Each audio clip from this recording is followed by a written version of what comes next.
Hello, my name is Dr. Vishwas Devaya. I am an associate professor at Jindal Global Law School, Sonipat. Today we are going to focus on philosophical justifications of intellectual property rights.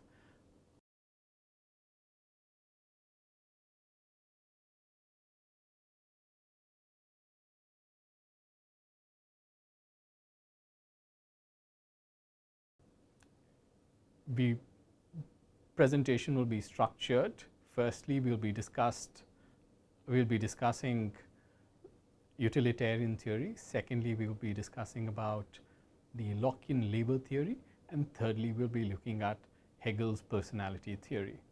Before we actually begin with the utilitarian theory or utilitarian justification of intellectual property rights, it is important to raise certain questions. What are these questions? These are basically, should we actually treat intangible property rights like trademark, copyright and patent law as property rights? Why should they be granted protection at all? Are they equivalent to property rights? All of this, to find an answer for this, we'll actually basically have to look into the philosophical foundations of intellectual property rights. To do so, we'll be basically looking at a number of theorists like John Stuart Mill, John Locke and Hegel, who actually came up with certain theories in a completely different era, but they were not necessarily forwarded with intellectual property in the mind as such. They were largely kind of foundations of philosophical visions presented by these various philosophers at various points in time, linking it to the political times in which they lived. But a lot of academics have actually utilized these philosophical theories espoused by them to justify intellectual property rights. So let's begin with the utilitarian theory of property. Firstly, let's begin with John Stuart Mill's justification of utilitarianism. John Stuart Mill was the person who espoused the utilitarian theory. Stuart Mill actually said, an act is said to be good if it results in the greatest good for the greatest number of people. Now, Mill was not the first person to actually talk in terms of consequentialism. It was basically Jeremy Bentham who actually kind of started with the utilitarian theory.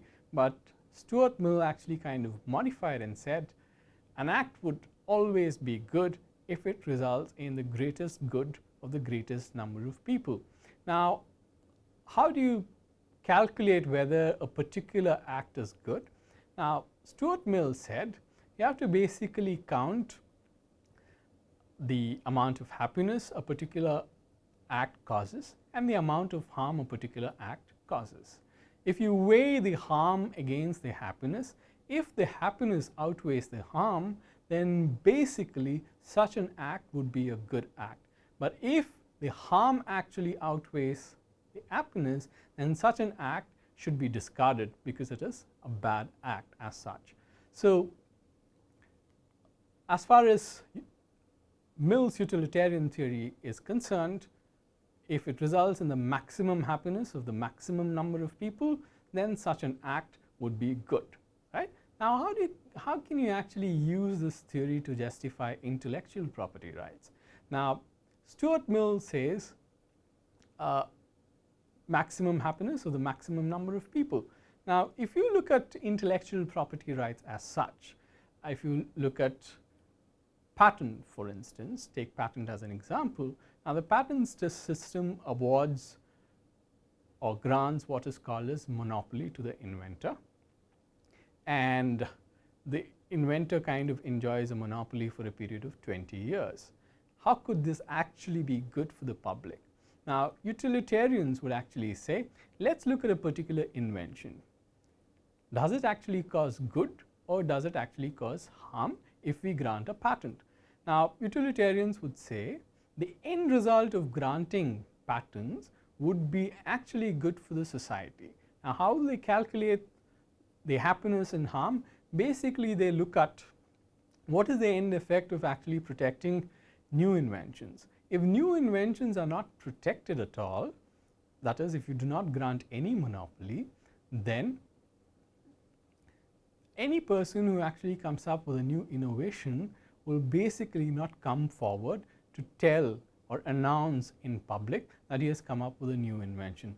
In fact, they largely kind of hide their innovations because they believe that they have put in the hard work to kind of come up with an invention, but it is largely the others who hear about the invention who would actually kind of replicate their innovations.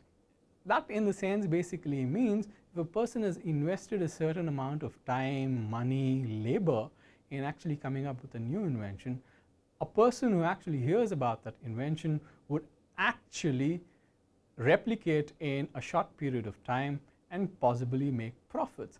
This would actually hinder a person who has come up with an innovation to come out with that information if there is no protection for his innovation. But if you look at the other way around, that is, if a patent is granted, a monopoly right is given to the innovator, that basically means the innovator enjoys protection for a certain period of time wherein he can actually practice his innovation, wherein he can disclose how the innovation is created, and at the same time recoup the money or invested amount during the period of the monopoly as such. Right? So, Mill would in fact agree that P10 monopolies would be appropriate because it actually rewards a person who has actually worked on a new innovation. If innovation is not protected, then the person would actually not come forward. That basically means the public would lose out on an innovation being made public, innovation being publicized. To give you an instance, a number of companies have secret formulas.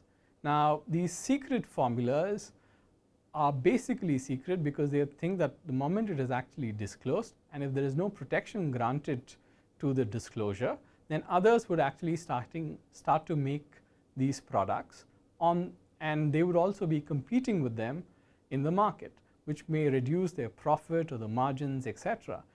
But if protection is granted, then a number of innovators could actually openly disclose these formulas, which can enable the public to learn about new innovation.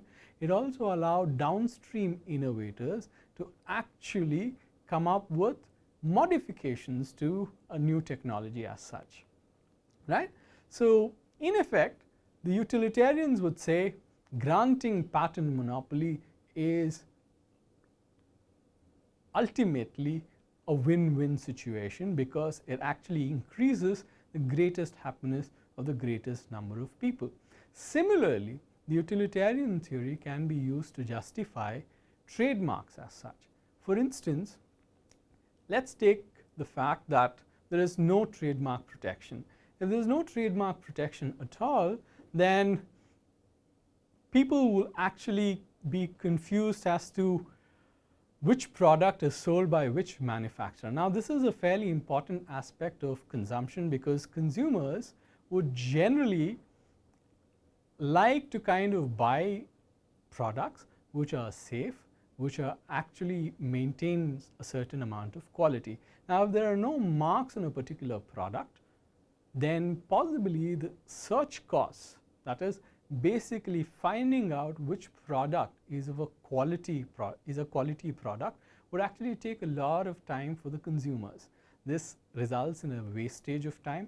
This also results in a lot of wastage of money because consumers could also be deceived at any point in time if marks are not necessarily protected. But on the other hand, if marks are protected, say for instance a consumer goes into a store, he knows very clearly which product to buy because largely he relies on a particular mark being imposed on a particular product. He knows that this mark kind of symbolizes a certain quality and the very fact that it originates from a particular manufacturer. So, in effect, granting trademark protection would kind of largely help out consumers, would avoid search costs, would ensure that there is no deception, and from a manufacturer's perspective as well, it is a good kind of an incentive for the manufacturer to maintain the quality and ensure that his products throughout are of a particular quality, because the moment the consumer identifies the mark with a certain quality, he is likely to keep buying the same product time after time. A good example would be a person buying a Samsung phone, a person buying an iPhone for a particular reason, right? Because they understand that it is of a particular quality, that it serves a particular end. If mark is not protected, then possibly consumers would be confused as to what to buy in the market. Similarly, John Stuart Mill's utilitarian theory could also be used to justify copyright. Now, how can this be used to justify copyright? Basically, if a certain monopoly period is not allowed for the author of the book who has published a book, then others can actually replicate the book and actually earn revenue out of it. But if the author is granted a certain period of protection, then it will allow him to actually come forward with the work, publish the work, and also recoup the costs and earn royalties by sales of books. But if no protection is given, that basically means the author would hesitate to actually publicly disclose his work. This, in the end, would basically mean that there will be very little work that will be published and circulated because there is no protection to the author, right? So, Mill's utilitarian theory in effect kind of says protection to all the three different intellectual property rights would in the end result in maximum happiness for the maximum number of people, right? However, the utilitarian theory is not without criticism. The utilitarian justification of intellectual property right, on the other hand, is criticized because it has not been able to balance private and public interests. Private intellectual property restricts the use of ideas. Patent regime based on incentive system restricts the people other than the first person to register the idea from freely using that idea. Let's take the example of a person who's come up with a new technology. If a patent is granted to that new technology, then no one else can use that technology for a period of 20 years unless the person secures a license from the patent holder. Neither can modifications be made to such an innovation until the expiry of the 20-year monopoly period. If any additions or modifications have to be made to a new technology, then the person will have to wait for a good 20 years or secure a license and possibly make changes, which can actually be expensive for the society. Granting property rights to intangible ideas actually impedes the flow of knowledge and also prevents or delays downstream innovation. Though there is a system of disclosure under the patent system, it provides exclusive ownership to the person who owns the patent. Further, today the owner of the invention can restrict others from freely using the invention for a certain period of time. Had the patent system prevailed during the time when the wheel was invented, it would have restricted others from freely using the invention. This would have seriously restricted the development of mankind, as many important inventions, whether small or big, or improvements, immediately followed after the invention of the wheel. Thus, the intellectual property rights as such does not exactly allow free flow of ideas, and the restriction on the diffusion of technology in a way impedes innovations based on original patents.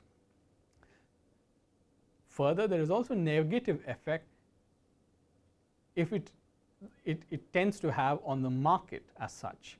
By providing patent protection for 20 years, what it invariably does is it eliminates competitors in the market and creates a monopoly situation that prevents others from entering the industry. This in a way leads to patent holder controlling the price of the product in the market, and the society may not benefit from such innovation. A classic example of this occurs generally in the pharmaceutical industry, wherein a manufacturer of a life-saving drug, generally when he has obtained a patent monopoly for a period of 20 years, would not allow others to actually enter the market. This basically results in a situation where the patent holder can effectively keep increasing the prices of life-saving drugs. And with drugs, everyone knows that if you do not take the drugs, you will not be able to actually get cured, or probably it could be fatal, right? So this is the kind of price that one would actually pay for having an intellectual property system which is fairly restrictive on competition, fairly restrictive in terms of downstream innovation, fairly restrictive in terms of flow of information, right? With that, we come to the conclusion of the utilitarian justification of intellectual property. Next, we basically look into Locke's labor theory. One of the powerful bases for justifying intellectual property right lies in the belief that a person deserves the fruit of his labor. This was largely espoused by John Locke in his second treatise of government. Locke basically asserts that all that is in nature is provided by God, right? And it is available to all men as it is held in common for the benefit of all. Basically, to expand on what Locke believes is all that is available in the nature is largely basically created by God, and this should not be monopolized or held as property by a particular individual. In fact, it should be allowed for everyone to enjoy what is actually given by God. So he says no individual can have prior claim over substances that are available in nature as it is meant for the enjoyment of the entire humanity, right? Now, but Locke puts in a certain rider here. That rider basically is, Locke asserts that when individual exerts his labor over resources, he can basically claim it as his property because he has added value through his labor. Say for instance, if an individual digs the ground and while digging he manages to kind of get gold, then according to Locke, that gold would actually become the property of the individual because the individual was the one who actually used his labor to dig and find the gold, right? So Locke's version of this labor justification is based on the assumption that each individual has prior property rights in one's body, right? He says that every individual has a property right in one's own body. So according to Locke, labor exerted by an individual is his own property as he is the owner of his body. It is impossible to separate labor and its product. So once the labor is mixed to something that exists in nature and it is transformed, then it is absolutely difficult to kind of make a differentiation as to what existed in nature and whether it is mixed with some kind of a labor. Here, only the person's effort is relevant, no less to others, as a precondition for property acquisition. So the moment a person mixes his labor in getting something that already exists in nature, he has property rights over it. Thus, anything an individual mixes his labor with becomes his property. No one has a superior or conflicting claim over it. Now, Locke would readily grant patent right if an individual exerts labor to come up with an innovative product or a machine that is useful. For instance, James Watt used his labor to develop and improve steam engines that could be used in locomotives. Watt's invention added value and spurred the growth of the economy. Locke's labor theory can be used to justify patent protection for Watt's steam engine, as he had mixed his labor to develop a new technology. As per Locke, an author, painter, photographer, musician who has exerted his labor to express his original thoughts in the form of a book, paint, photo, or music album should readily be granted a copyright. But Locke also kind of brings in a certain proviso to this, saying that we need to have and we need to look at certain conditions. What exactly is that condition? He calls it as a sufficiency proviso. According to Locke, property rights can be allowed only if it does not deny the others of resources existing in nature. If there are enough resources available in nature, then property rights can be claimed over resources when a person exerts labor over it. Locke expresses concern that if a particular substance is not available in abundance, then property rights over it would deny others of access to that scarce resource. In such instances, an individual who has exerted his labor over the scarce resource cannot claim property rights in it. Thus, Locke would have an objection if natural phenomenon or natural resources like genes are monopolized, even if an individual has exerted labor to identify or discover its existence, as it would prevent others from using it for a certain period of time. But Locke's labor theory is not without its criticism. According to Robert Nozick, fruits of labor is usually valuable, and property rights enables the laborer to appropriate this value. Nozick clarifies that Locke allowed private property right only if there is enough left for others from the common pool of resources. He explained that Locke only allowed private property rights if it does not cause harm to others and there is enough left for others. For instance, if natural resources are scarce and too many people are dependent on its availability, then if a person has mixed his labor, he cannot claim property rights in it, as it would deprive others of it. Thus, granting a patent to a person or an entity that limits access to others would certainly be a matter of concern to Locke. According to Locke, natural resources do not have any value until an individual exerts his labor on it. Locke suggests that 99% of the value is created when labor is mixed with a naturally existing substance to create an object. However, this is not plausible when labor is mixed with naturally existing substance that does not result in transformation of the substance. What am I talking about? For example, a person called W.R. Grace claimed a patent on neem extract. All that Grace did was to identify exactly which chemical component in the neem plant had the insecticide property and extracted that component and claimed patent over it. Here the labor is mixed with what already existed in nature. Further, Hettinger criticizes labor theory because it fails to take into account value added to a production by contributions made by others in the evolution of that product. For instance, although multiple people might have contributed to the evolution of a technology, labor theory may account for only the value added by the most recent contributor. For instance, steam engine was not invented by James Watt alone, but he was definitely involved in improving the technology. However, prior to Watt's invention, there were many others who contributed in the evolution of steam engine, but unfortunately it was only Watt who was able to get the full market value for improvements in the steam engine. So with that, we come to the conclusion of Locke's labor theory. Now let us quickly move over to Hegel's personality theory. The personality theory has been used to justify intellectual property rights, although the person who came up with the personality theory never necessarily kind of used it to justify intellectual property right. According to the personality theory, any work or invention would belong to its author or inventor because it is a manifestation of the creator or inventor's personality.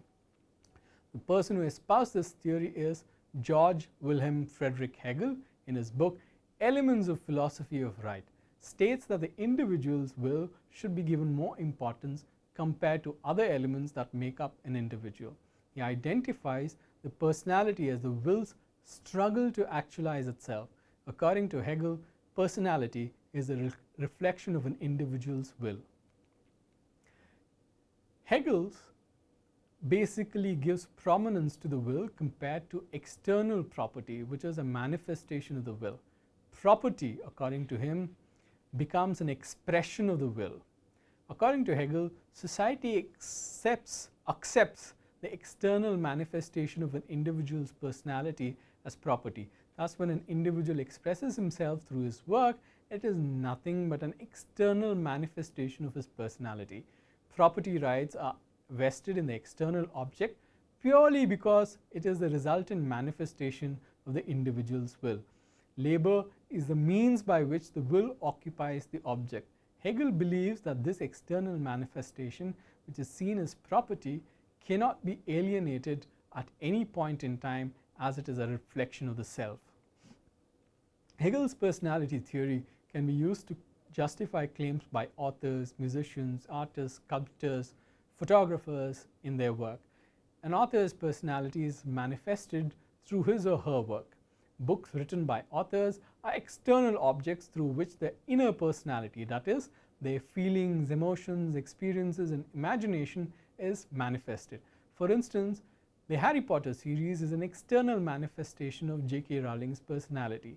The book itself is an expression of the will and part of the personality, and as such justifies right to property. Similarly, an innovative technology is a manifestation of the inventor's will and as such merits a property right. But Hegel's personality theory is not without criticism. The problem in applying personality justification to intellectual property would be in identifying whether there is a personality stake in the particular object, which is the external manifestation of the will. Further, Hegel's proposition that works are external manifestation of personality also poses problem within the realm of intellectual property rights. A person who writes either handwritten or typed a book by copiously copying the works of others, or a painter who imitates another painter's work, would have done so by manifestly expressing his personality regardless of the fact that he is borrowing from someone else. The writer or painter, in copying or imitating, has used his skills and abilities and expressed his will, and as such would have a property right in it. This would be counterproductive to an intellectual property regime, as it does not recognize the imitator as a property right holder. Now, with that, we actually kind of conclude all the three theories that we are talking or discussing about, right? So, to recap, we initially discussed John Stuart Mill's utilitarian theory, which talks about maximum good or the maximum number of people. Intellectual property rights actually kind of does maximum good to the maximum number of people because it provides an incentive, right? Further, the Locke's labor theory is entirely based on the fact that a human being mixes his labor with something else, and as such there is a property right in it. So an inventor who comes up with an innovation has mixed his labor with something else, and as such deserves property right. And Hegel's personality theory is nothing but an external manifestation of an individual's personality. Thank you.